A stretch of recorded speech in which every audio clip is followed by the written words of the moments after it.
Toi, messieurs, nous sommes en direct.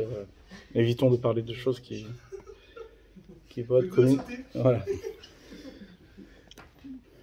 Donc, on avait terminé sur le premier Pérec de Messilat Yesharim au sujet de la Zeirut. Donc, Midat Zeirut, on avait dit que quoi? Que sur l'échelle de Rabbi Pinchas ben Yair, donc dans ce cheminement-là, qui nous amène à approfondir notre relation avec Akadosh Baruch Hu, ça veut dire notre lien avec Akadosh Baruch Hu, qui démarre depuis la Torah, l'étude de la Torah, mais via les Zeirut, une véritable étude de Torah doit nous amener à être attentifs à nos actes, à être attentifs à nos comportements, pouvoir mesurer véritablement si nos comportements sont les bons. Et c'est ce qu'on appelle Midat HaZeirut, Midat HaZeirut, ce qu'on traduit ici, la prudence. Maintenant, on avait vu dans ce premier pérec que on avait terminé sur le principe qui est que les Chachamim disent quelque chose d'assez violent. La Gemara dans Brachot qui dit Kol mi she'en bo dea, tout celui qui n'a pas de dea, qui n'a pas de connaissance, qui n'est pas averti, Asur le'achem alav, il est interdit d'avoir pitié de lui. Interdit. Le terme il est fort, c'est Asur le'achem alav. Il est interdit d'avoir pitié de lui. Qu'est-ce que ça veut dire? Pourquoi? C'est parce que tout simplement, comme il a expliqué, c'est-à-dire que tu ne peux pas avancer dans ce que tu as à faire. C'est-à-dire, forcément, quelqu'un qui ne concentre pas sa connaissance, qui ne concentre pas sa réflexion sur ses actes, alors il ne peut pas s'en sortir. C'est impossible. Impossible. Comme il dit, Veuma Shamro, et c'est ce qu'ils nous disent nos sages, Imena Nili Mili. Si le jeu, il n'est pas pour moi, c'est-à-dire, si ce que je suis n'est pas concentré vers moi-même, c'est-à-dire que je n'ai pas d'attention sur ce que je fais des choses machinalement, comme on avait dit, le grand danger de la Zeirut, c'est le Hergel, c'est l'habitude. Quand tu prends des habitudes, lorsque tu fais les choses par habitude, et ça fait partie, de ce qui est le caractère de l'homme. La nature de l'homme, c'est de prendre des habitudes. C'est ça qui est le point le plus important ici, c'est ça le chidouche de ce premier pérec, c'est que la nature de l'homme, c'est de prendre des habitudes. On préfère une vie où on prend des habitudes. Pourquoi? Parce que, quelque part, c'est celle qui demande le moins d'efforts, c'est celle qui demande le moins d'investissement. Quand les choses deviennent habituelles, eh bien, ça fonctionne. Ça fonctionne. Et c'est ce qui te dit. Dès que tu es pris dans le tourbillon des habitudes, alors tu es obligé de te planter. Ça ne peut pas être autrement. Pour une raison toute simple, c'est quoi? C'est que la progression de l'homme nécessite un chidouche. Elle nécessite une nouveauté, sans arrêt. Pourquoi? Parce que les étapes de l'homme sont forcément une révélation, un approfondissement, une recherche, qui n'est pas inné, qui n'est pas naturel. On commence Perek Gimel. Beviou Chelke HaZeirut. Maintenant, on va expliquer les différentes parties de la Zeirut. Ina Rotze Lefakeach Alatzmo, quelqu'un qui veut réfléchir sur lui-même. Shtaim Ena. Il a besoin de deux pensées, deux directions, pour pouvoir entamer cette réflexion. Ahat, la première, Shidbonen Ma'uatov Amiti Shifrarbo Adam. Première réflexion, c'est de savoir quel est le bon, quel est le bien véritable que l'homme doit choisir. Ve'ara Amiti Shianus Mimeno, et le mauvais, c'est-à-dire le mal véritable duquel il devra fuir. Ça paraît enfantin ce qu'il dit, mais en réalité c'est c'est extrêmement futé.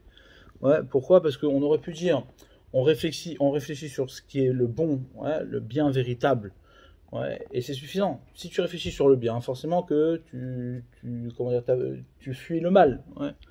Et en vérité, ici, il nous dit premièrement que être dans le bon chemin, c'est le choisir.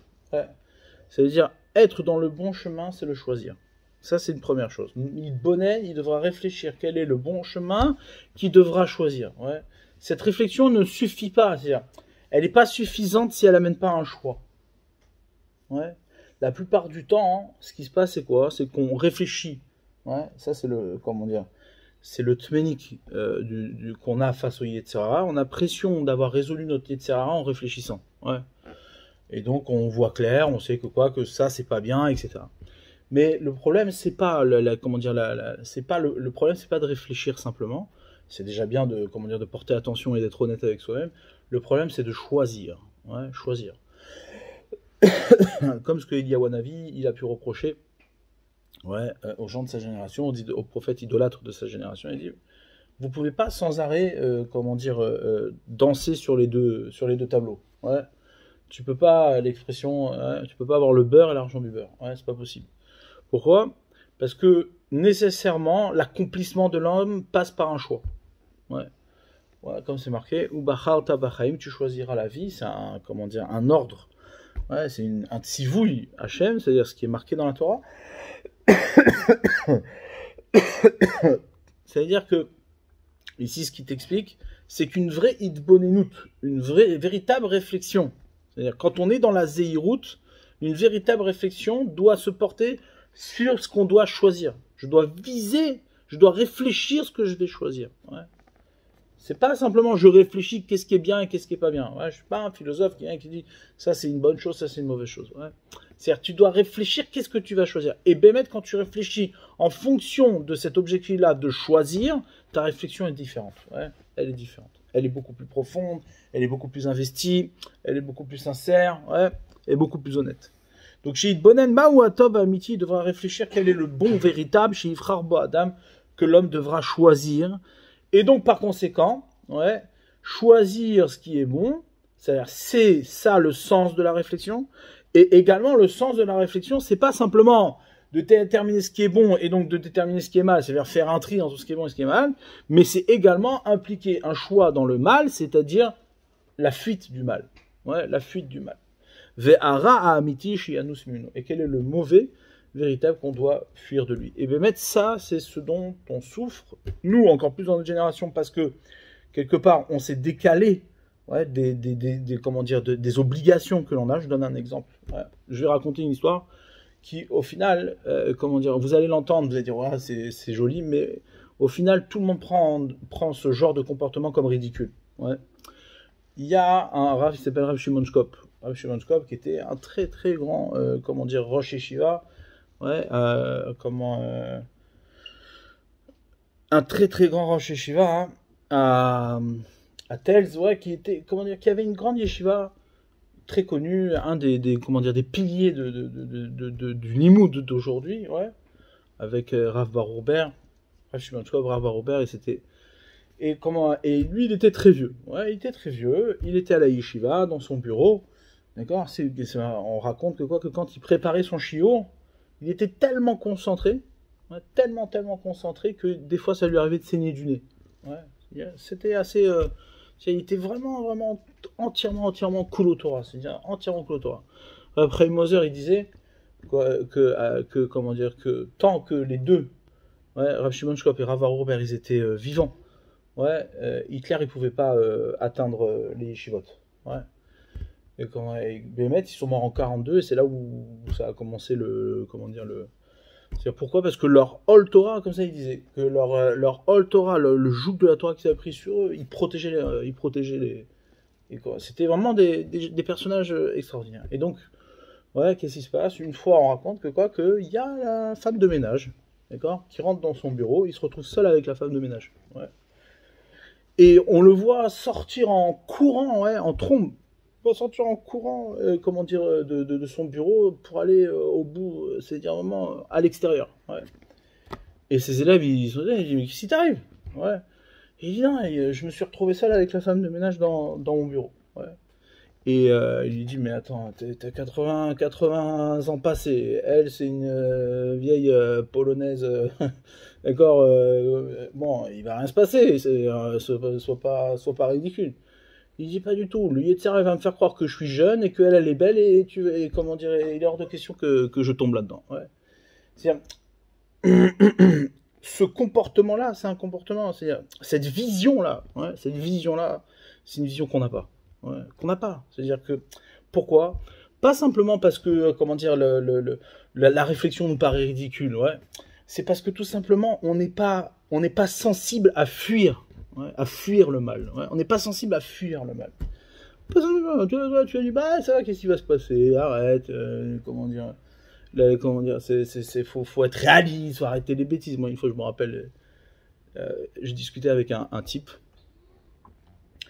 il me disait, ouais, faut arrêter avec ça, comment, c'est tordu, les religieux, ils sont tordus, comment dire, l'histoire des femmes, etc.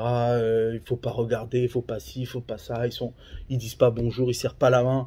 Tout ça, ça se passe là-dedans. Comment dire, si toi t'es pas, comment dire, si toi t'es droit ou t'es pas droit, au contraire, plus tu réfléchis comme ça à te distancer, c'est que en fait t'as des arrière-pensées, etc. Ce type-là aujourd'hui, il a trompé sa femme, ouais, des années plus tard, ouais, ce type-là a trompé sa femme aujourd'hui, il l'a abandonné, ouais. C'est-à-dire, comment? Encore une fois, ça veut pas dire que ceux qui font attention, ça leur arrive pas non plus. Mais c'est-à-dire, comment un type qui a un discours, ouais, qui prétend être, voilà, moi, c'est ridicule, on fait attention, truc, en machin, ouais, bah, il a fait exactement l'inverse de ce qu'il dit. L'inverse de ce qu'il dit. Pourquoi? Parce que la nature de l'homme, ouais, c'est justement d'être dans le ergel, d'être dans ce qui est habituel, c'est-à-dire l'homme est beaucoup plus confortable à penser qu'il n'a pas d'effort à faire. Ouais. C'est-à-dire que le bien comme le mal, ouais, le bien n'est pas naturel. Ça, c'est quelque chose qu'il faut chasser de son esprit. Le bien n'est pas naturel. L'homme n'est pas naturellement bon, et l'homme n'est pas naturellement fuyant du mal. Ouais.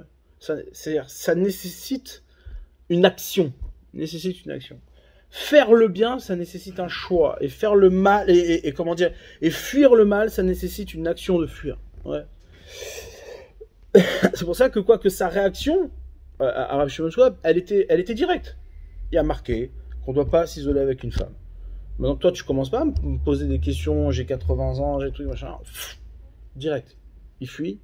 Ouais, et comment dire, et la question ne se pose pas. Ouais. Ve'ashnia. Et donc, ça, c'est le premier point qu'il nous faut, qui est nécessaire pour entamer une véritable réflexion sur soi. Et deuxième, point, alama asi ma chère ou c'est.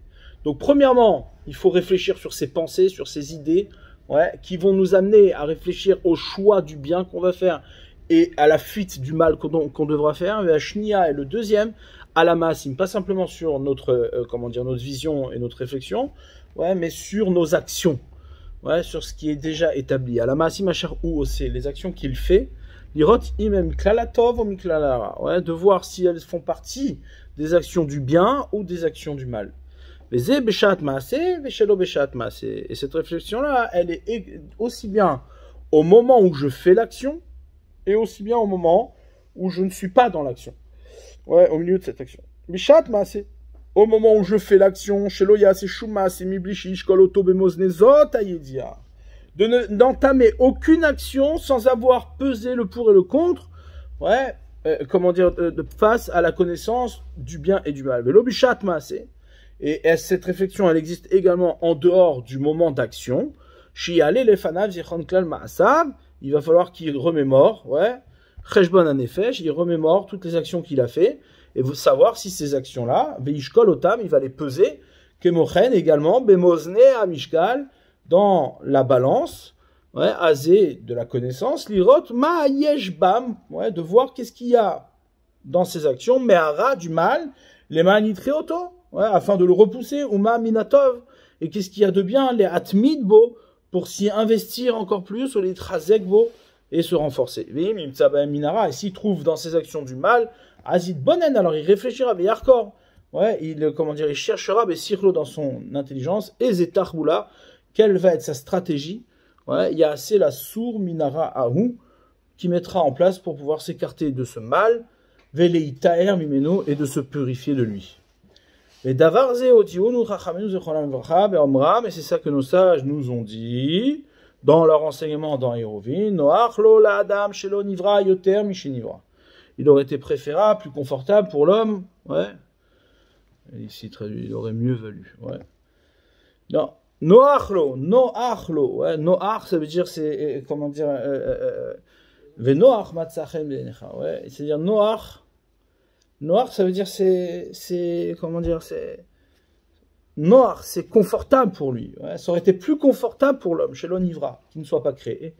Yoter Mishinivra, plus que, comment dire, que d'être créé. Et la question qui se pose, le terme noir ici, il est inapproprié. Ouais. Parce que quand tu traduis, il aurait mieux valu, bah, forcément en français, ça le fait mieux. Pourquoi? Parce que dans l'option de ne pas avoir été créé, il aurait mieux valu de ne pas avoir été créé. Ça veut dire, c'est-à-dire que tu ne sous-entends pas qu'il y aurait une position à ne pas être créé. Ouais.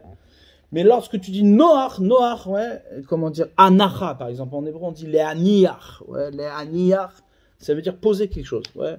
Les aniyar, poser, ça veut dire donner une place à quelque chose. Ouais, tu dis, voilà, j'ai posé cette chose-là, je vais donner une place. Quand tu dis noar lola adam, il aurait eu une place, l'homme, il aurait eu une place préférable, l'homme, de ne pas avoir été créé. C'est-à-dire, ça veut rien dire. Quand tu dis il aurait mieux valu, bah, ça s'entend en français, ça s'entend. Mais en hébreu, ça s'entend pas. Noach lo la adam sheloniwa. Il aurait eu une place plus confortable de ne pas avoir été créé. Ah bon, mais quelle place tu as quand t'es pas créé? T'existes pas. Ouais. Et là, ici, l'enseignement, il est bizarre. Noach lo la adam shelonivra yoter mishenivra. Il aurait été, comment dire, plus confortable pour l'homme, ouais, shelonivra, de ne pas être créé yoter mishenivra, plus que d'être créé. Ve'arshav shenivra. Et maintenant qu'il a été créé, ouais, il devra donc approfondir, analyser ses actions. Ouais, il y en a qui disent que quoi, qu'il va, comment dire, le terme, on va voir la différence de, comment dire, de sens. Ouais, yemashmesh, ça veut dire, ouais, comment dire, ausculter ses actions. Ouais. Palper, non? Palper, ouais, ausculter, palper, ouais. C'est-à-dire. Donc, on va voir ça après. Le Messiah Tisharim il va nous dire quelle est la différence entre les mashmesh et les pashpesh. Mais dans tous les cas, ouais, ici, avant d'arriver à ça, l'enseignement, hein, le terme ici, il est important. Ouais, noach lo la adam shelo nivra yoter mishve nivra. Ça, il faut qu'on comprenne. Qu'est-ce que ça veut dire? Quel sens ça a? Ouais, et Ve'arshav, et la seule chose que tu as trouvé à dire, c'est quoi? C'est Ve'arshav chez Nivra. Alors, il est fashfesh, ou comment dire, ou yemashmesh, ça veut dire quoi? C'est-à-dire que toute la différence, ouais, qu'il y a entre ne pas être créé et être créé, ouais, c'est nos actions. C'est ça que ça veut dire. Ouais. C'est-à-dire, toute la différence qu'il y a entre être créé et ne pas être créé, c'est nos actions. C'est-à-dire que aurait été plus confortable de ne pas être créé, ça veut dire quoi? Ça veut dire aurait été plus confortable d'être dans un monde dans lequel il n'y a pas d'action. Où nos actions ne sont pas des créations. Ouais. C'est-à-dire que là, ici, maintenant, puisque maintenant tu as un statut de nivra, puisque maintenant tu as un statut de création, ouais, puisque maintenant tu es nivra, il y a un boré, il y a un créateur et toi tu es une créature. Ouais. Alors, comment dire, nécessairement, ouais, le fait d'être une créature, ouais, le fait d'être un nivra, ça implique, c'est ça qu'il faut comprendre ici, ça implique une analyse des actions. Une analyse des actions. Ouais. Pourquoi? Parce que forcément, le fait d'être une créature, c'est avoir des actions qui rendent compte de son créateur. C'est ça que ça veut dire. Ouais. Ça, c'est un point, comment dire, intéressant de réflexion. C'est-à-dire que quand tu viens et tu fais une action, cette action témoigne, du fait même que tu sois une créature, cette action témoigne de ton créateur. Ouais. Ça, la responsabilité, c'est-à-dire la responsabilité qu'on a face à nos actions, c'est-à-dire savoir que les actions que l'on fait ne découlent pas d'un naturel de l'homme, mais elles témoignent d'une dimension de l'homme. Ça, c'est important. C'est-à-dire que quand tu fais une action, et c'est ça ce qui vient ici avertir sur la dimension de prudence, ouais, de zérout, c'est quoi? C'est que dans l'action que l'on fait, c'est-à-dire l'acte que l'on fait, ouais, l'acte que l'on fait ne peut pas être le reflet, immédiat de la nature de l'homme. Il ne peut pas être le reflet immédiat de la nature de l'homme. Ouais. C'est-à-dire que au final, l'action qu'il fait dans un ergel, c'est-à-dire dans quelque chose qui est une conséquence, ouais, nous, comment on pense les choses, ouais, dans le ergel, le temps A engendre le temps B.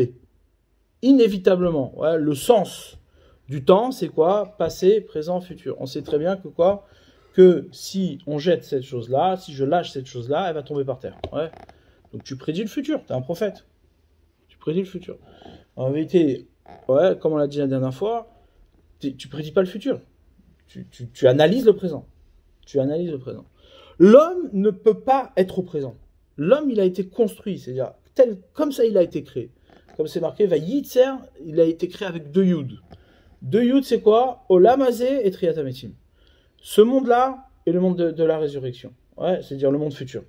C'est-à-dire que l'homme est comment dire, sa structure, la structure de l'homme, c'est quoi? C'est Olam Hazeh, Olam Haba. C'est-à-dire, là ici on parle, ouais, puisque c'est marqué, comment dire, c'est marqué, comment dire, ça on fait pas souvent attention à ça, mais c'est-à-dire quand c'est marqué Vayit, c'est-à-dire, nous on pense Olam Haba, c'est la Neshama. En réalité c'est pas vrai. Ouais, quand on regarde, c'est marqué Vayitzer avec 2 yud. La différence avec les animaux, ouais, c'est que Vayitzer là-bas, façonner l'homme, ouais, ou façonner l'animal, ouais, eh bien, ça s'écrit pas pareil. Le façonnage de l'animal s'écrit avec un seul yud, alors que le façonnage de l'homme s'écrit avec 2 yud. Et là-bas, c'est marqué que Vayitzer, il revient sur la structure, comment dire, la structure corporelle de l'homme. La structure corporelle de l'homme.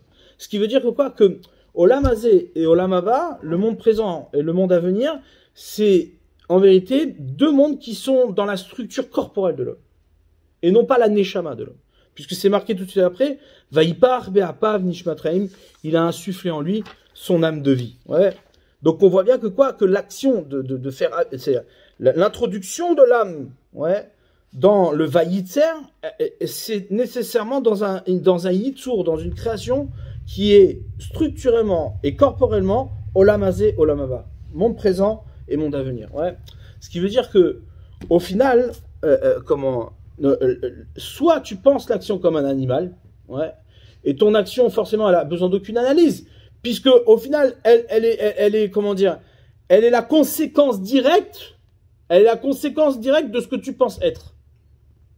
Ouais, quand un homme il fait ses actions dans cette ashkafa-là, dans cette vision-là, il n'a pas besoin d'analyser ses actions. Ouais, tu exprimes une action telle que tu es maintenant. Ouais, j'ai envie d'aller, manger un beefsteak, je mange un beefsteak. Ouais. C'est-à-dire, la question ne se pose pas. C'est-à-dire, c'est ce que j'ai envie maintenant, donc c'est mon action est l'expression de moi-même. Ouais. Mais lorsque tu comprends que ton action, ouais, elle témoigne, c'est-à-dire, en tant que créature, c'est ça qu'il dit. Ouais. Noach lo la adam shelo nivra. Ouais. Ici, on n'est jamais, on dirait, c'est-à-dire, il faut bien comprendre, jamais les Ramim vont dire que c'est mieux que tu sois pas créé. Ça veut rien dire. Est-ce que ça a du sens de dire que c'est mieux de pas être créé? Ça n'a pas de sens. C'est mieux de pas exister. Ok. C'est ce que tu as dit quand tu as dit ça. T'as rien dit. Ouais. Donc, Vadaï, que quand il dit Noach lo la adam shelo nivra, il aurait été plus confortable pour l'homme d'être dans un monde où t'as pas un statut de créature. T'as pas un statut de créature. Ouais. T'as pas un statut de Nivra. Ouais. Yotam chez Nivra. Plus que d'être une créature. Seulement envers chez Nivra. Mais maintenant qu'il a un statut de créature, alors ça implique que cette réalité d'être une créature se retrouve dans ses actions. Elle se retrouve dans les actions. Donc forcément, il est fâche-fêche, il va être obligé d'analyser l'action. Il va être obligé de voir si cette action-là, elle témoigne bien en tant que créature du créateur. Ou pas. Ouais. C'est-à-dire, l'analyse, elle se fait sur le fait que tu es un ivra. Et ça, c'est le point le plus intéressant. Ça, c'est pas noir, d'être un ivra. C'est pas noir, ouais. Pourquoi? Parce qu'il n'a pas de makom. Il n'est pas posé. Il n'est pas posé. La seule manière, c'est ça qu'en fait la Gemara ici, elle se moque. Elle se moque. Elle te dit où l'homme il a une anacha, où l'homme il a un makom où il peut être posé. Et il te dit l'homme il a un makom où il peut être posé s'il n'avait pas été une créature. Mais c'est pas possible. C'est lorsque on pense l'homme comme inexistant qu'il aurait un makom. Donc il n'a pas, il est inexistant. C'est-à-dire que en fait c'est un enseignement avec la Letzanout. quelque part, avec une moquerie. Ouais, avec une moquerie. C'est comment dire, il y a une démonstration, je sais plus comment on dit. Ironie. Ouais, non, bah ouais, on dit ça par l'absurde. Ouais, c'est une démonstration par l'absurde. Comment dire, je te dis, voilà, tu sais quoi, hein, toi, tu dis, mais moi, je veux un Macom, je veux ma place, je veux être posé dans la vie. J'en ai marre de me prendre la tête. Ouais, je veux pas me prendre la tête, je veux être posé. Ouais. Il dit, mais attends, Noir Lola, dame, le seul, théorique, ouais, la seule, comment dire, la seule proposition théorique qui existerait d'avoir un homme avec son Macom, avec son noir, d'être confortable et d'être posé, de pas être dérangé, c'est de pas être créé, donc de ne pas exister. Donc c'est pas possible. Ouais. Donc Archav chez Nivra, mais maintenant qu'il est Nivra, hein, maintenant qu'il a été créé et qu'il existe, alors sache qu'il n'y a pas noir. Il n'y a pas de noir. Noir n'existe pas. Alors il n'y a pas ça. Où est le champ d'action? C'est-à-dire, où est l'existence de l'homme en tant que créature? Elle est dans ses actions. Elle est dans ses actions. C'est-à-dire, tu vas devoir analyser tes actions, tu vas devoir les ausculter, les palper avec la loupe, ouais, avec la loupe, pour voir si tes actions correspondent à la volonté de ton créateur. Ouais. Et ça peut pas être autrement. C'est-à-dire, ici, on se moque des gens. Hein, on se moque des gens qui viennent et qui te disent, mais attends, moi j'ai des comptes à rendre à personne. Moi, ce que je veux, c'est mon bonheur, c'est être confortable, c'est avoir mon Macom, mon espace, et je veux que les choses, elles fonctionnent bien. Ouais. Mais c'est pas possible. Ça n'existe pas. Ça n'existe pas. Ouais. Attends, on va s'arrêter là.